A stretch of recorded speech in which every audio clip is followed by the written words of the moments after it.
Bismillahirrahmanirrahim. Assalamualaikum warahmatullahi wabarakatuh. Sahabat keluarga, sayang keluarga, dimanapun saling menjaga. Kita berjumpa kembali dengan podcast Saga. Yang kali ini kami mengambil tema yang tidak seperti biasa-biasa. Nah, apakah temanya? Yuk kita ikuti saja podcast Saga kita kali ini.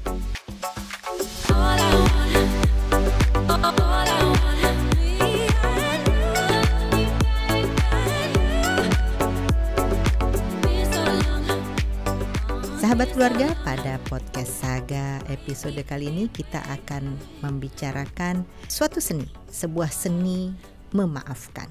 Seni, kalau kita dengar sepintas, seringkali dikonotasikan dengan sesuatu yang indah, dengan budaya, lukisan, dan hasil-hasil karya yang tampak kasat mata. Namun sesungguhnya seni itu juga bisa diterapkan ketika kita perlu untuk memaafkan. Sahabat keluarga, tema podcast kita kali ini adalah seni memaafkan, yang jika kita terapkan, maka seni ini dapat membawa kepada perbaikan kesehatan, utamanya kesehatan mental kita. Nah, sahabat keluarga, untuk dapat mengimplementasikan seni memaafkan ini, mari sebelumnya bersama-sama kita saksikan video yang sangat inspiratif berikut ini. Forgiveness begins when you're able to look at people with compassion, no matter how much they hurt you, and you stop being a victim. You stop thinking, poor me, and you start saying, thank you. Thank you for coming into my life. Thank you for teaching me the lesson that I needed to learn. Even if that lesson was, I never want to experience that again. Thank you. Because that lesson I will carry with me forever. Thank you for empowering me to find myself in the midst of darkness. I will no longer be a victim. I will no longer hold a grudge. I will no longer be angry. And I now let you go in love. I wish you nothing but the best. And yet I thank you for everything you've taught me.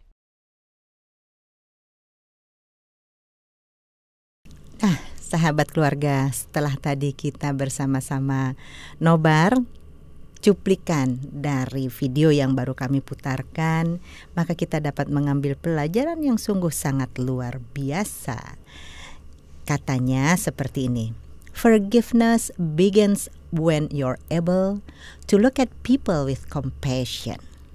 Memaafkan dimulai dari kemampuan kita untuk melihat setiap manusia dengan penuh rasa kasih sayang. Dan katanya lagi, no matter how much they hurt you, betapapun dia telah menyakitimu. Dan dikatakan seterusnya, stop being a victim, dan berhentilah untuk merasa sebagai seorang korban. You stop thinking, poor me. Berhenti jugalah mengatakan, oh kasihan saya. Tapi mulailah mengatakan terima kasih. And start saying thank you. Dikatakan pula, thank you for coming into my life. Terima kasih telah datang dalam kehidupan saya. Thank you for teaching me the lesson that I need to learn.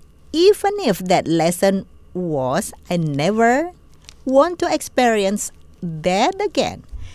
Terima kasih telah datang dalam kehidupan saya, meskipun pembelajaran yang diberikan dari pengalaman tersebut adalah sebuah pembelajaran yang saya tidak akan pernah inginkan terjadi lagi.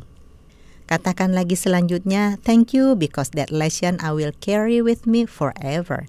Katakan terima kasih dengan pembelajaran yang diberikan karena akan saya bawa sepanjang kehidupan saya.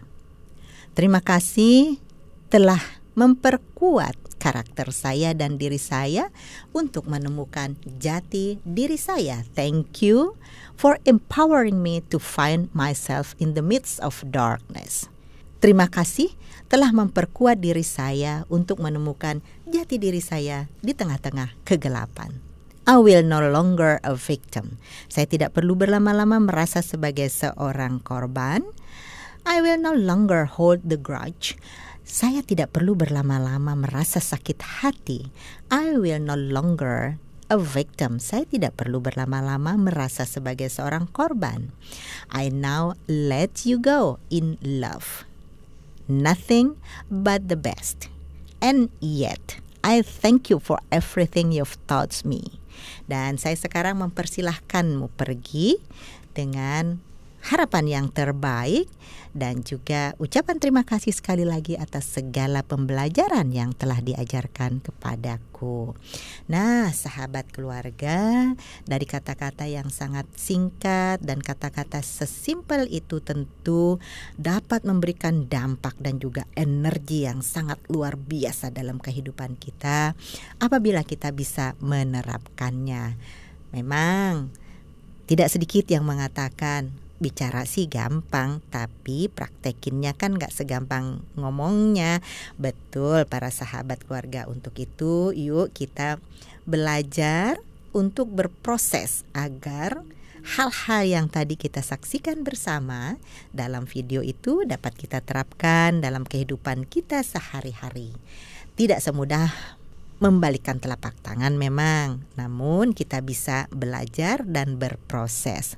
Memaafkan adalah sebuah proses dan butuh beberapa tahapan untuk meraih yang disebut dengan stage of forgiveness, yang mana untuk kita mampu memberikan maaf ini terkadang tidak sinkron antara keinginan dengan yang mampu kita ucapkan. Kita mampu berucap tetapi di dalam perasaan masih tersimpan. Kita mampu berucap di dalam pikiran masih tersimpan. Jadi sinkronisasi antara ucapan, pikiran dan juga perasaan itulah pembelajaran dan itulah hakikat seni memaafkan yang sesungguhnya kita sedang coba untuk pelajari dan juga untuk eksersiskan bersama-sama. Sahabat keluarga, ada beberapa cara agar kita mampu untuk dapat memaafkan. Nah, ini juga berlaku di seluruh lingkungan yang kita hadapi. Katakanlah mulai dari lingkungan terkecil kita dalam keluarga, di dalam pekerjaan, di dalam masyarakat ketika berorganisasi, dan di tempat-tempat publik ketika kita beraktivitas di ruang-ruang publik. Sahabat keluarga, sebagai salah satu contoh ketika misalnya di dalam lingkup terkecil, di dalam keluarga, maka kita selaku orang tua ketika melihat perilaku putra-putri kita, maka kita pun menyikapinya sesuai dengan usianya, usia anak, dan juga sesuai dengan tata krama dan juga tata cara parenting yang baik dan juga benar. Contoh, apabila kita merasa tidak menyukai sebuah tindakan atau tindak tanduk putra-putri kita, ekspresikan ketidaksukaan itu, namun tentu saja tetap dengan penuh kasih sayang. Yang paling penting adalah ekspresi untuk tidak setuju dengan perilaku ini tersampaikan dengan baik dan jelas. Jadi ketika kita menyampaikannya, tidak dengan bahasa yang muluk-muluk, tidak dengan bahasa yang tidak dipahami, tetapi dengan bahasa yang dipahami dan juga contoh-contoh yang nyata. Misalnya, ketika kita melihat seorang anak berlari-lari membawa sebuah gelas yang berisi air, maka ketika kita menegurnya, kita sampaikan bahwa kalau berlari-lari sebaiknya tidak membawa barang bawaan yang dapat pecah. Karena apa? Karena ketika barang itu dibawa dalam keadaan berlari dan barang itu bisa terjatuhnya bisa menimbulkan pecah, dan pecahan kaca itu berbahaya, bisa melukai. Jadi jangan hanya dilarang berlari membawa gelas, tetapi akibat dari berlari membawa gelas dan akibat-akibat buruk yang tidak diinginkan ini diketahui. Dan kalau dia melukai, maka ini membahayakan diri. Contoh sederhana ini dan beberapa contoh lainnya itu bisa dikembangkan. Jangan hanya teriak dari jauh, jangan lari, jangan bawa gelas, tetapi apa? Lari, kenapa nggak boleh lari? Oh, karena membawa gelas. Kenapa jangan membawa gelas? Gelas bisa jatuh. Kenapa kalau jatuh bisa pecah? Kenapa kalau pecah bisa melukai? Kenapa kalau melukai bisa membahayakan, dan seterusnya. Nah, yang kedua, kenali kemarahan kita. Sahabat keluarga, kita juga mesti kenal loh dengan kemarahan kita. Kenapa kita marah? Kenapa kita marah? Ya, kita marah bisa disebabkan berbagai sebab. Bisa hal-hal yang tidak seharusnya kita marah itu menjadi marah karena kita sendiri dalam keadaan belum mampu mengontrol situasi perasaan kita. Mungkin sedang lelah, mungkin sedang konsentrasi untuk hal-hal lain dibandingkan dengan hal-hal yang sedang kita hadapi. Mungkin juga karena memang tingkah lakunya memang sangat tidak bisa disimpan lama-lama di dalam hati, atau tidak mampu lagi hati ini untuk menanggungnya.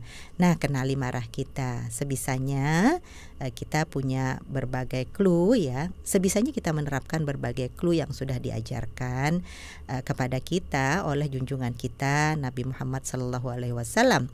Ketika kita ingin merasa marah, yang pertama yang kita bisa lakukan, diam dulu ya, diam sejenak sambil menatap nafas kita agar marahnya kita ini kita pahami nih mau marahnya seperti apa. Kalau nggak tertahan ya kita bisa duduk, nggak tertahan lagi kita bisa tiduran, dan nggak tertahan lagi kita bisa mengambil air wudhu dan seterusnya. Nah, begitulah cara agar kita mengenali marah kita. Bisa jadi kita tidak jadi marah dengan kita bisa kontrol diri. Yang ketiga, lepaskan rasa ingin mengontrol. Jadi kalau kita ini segala sesuatu ingin dalam kontrol penuh kita, maka tidak sedikit menimbulkan rasa kemarahan-kemarahan yang tidak perlu. Jadi artinya sahabat keluarga, proporsionalkan diri kita, proporsionalkan orang-orang yang ada di sekitar kita, masing-masing memiliki peran dan fungsi masing-masingnya, baik di lingkungan keluarga, di lingkungan pertemanan, di lingkungan pekerjaan, dan juga di lingkungan ranah publik sekalipun. Sahabat keluarga, untuk mengurangi rasa kemarahan, tentu kita pun harus meningkatkan empati, menempatkan diri kita ini ke dalam diri orang lain. Jika empati itu bisa kita wujudkan dan kita mampu untuk terus-menerus memproduksi rasa empati dan terus-menerus mengimplementasikan empati, insya Allah kemarahan-kemarahan dapat terkendali dengan sangat baik. Nah, yang terakhir, terhadap diri kita sendiri pun kita ini perlu juga mengencourage. Terhadap diri kita sendiri ini pun kita perlu untuk meningkatkan kemampuan dan juga perlu terus mendukung diri sendiri agar mampu untuk memaafkan dan beri pujian kepada diri sendiri ketika mampu memberikan maaf sepahit apapun kesalahan dan perilaku orang terhadap diri kita. Dengannya maka diri kita pun ada yang menghargai, paling tidak diri sendiri. Sahabat keluarga, bahwa memaafkan itu akan menimbulkan efek kelegaan. Apalagi disertai dengan sebuah keikhlasan, maka dia akan menumbuhkan energi positif yang ada dalam diri kita. Dan dengannya, maka kesehatan tubuh kita akan semakin prima, kesehatan mental kita pun akan semakin kuat, suasana hati kita pun akan menjadi gembira dan berbahagia. Nah, sahabat keluarga, tunggu apa lagi? Yuk kita belajar memaafkan. Cari seni-seni memaafkan yang mampu kita terapkan sesuai dengan karakter dan juga kemampuan kita masing-masing, karena setiap manusia tentu unik, memiliki cara tersendiri untuk memaafkan. Yang penting memaafkannya dengan ikhlas, yang penting memaafkannya dengan tulus. Nah, sahabat keluarga, podcast yang sangat singkat ini mudah-mudahan membawa kita semua kepada kebaikan-kebaikan, baik kebaikan yang menyangkut kebaikan batiniah kita, kebaikan rohaniah kita, dan juga kebaikan lahiriah tentunya. Demikian sahabat keluarga yang dapat kami sampaikan. Nantikan episode podcast Saga berikutnya dengan tema-tema yang tidak terduga. Nah, sahabat keluarga, terima kasih atas kebersamaan dengan podcast Saga selama ini. Mudah-mudahan membawa inspirasi, edukasi, dan juga motivasi agar sahabat semua mendapatkan kehidupan yang lebih baik lagi. Terima kasih, jangan lupa tentunya subscribe. pencet tombol merahnya, komen, share sebanyak mungkin, dan juga tinggalkan pesannya untuk sahabat keluarga. Nah, sahabat keluarga, kita berjumpa lagi pada episode berikutnya. Terima kasih. Assalamualaikum.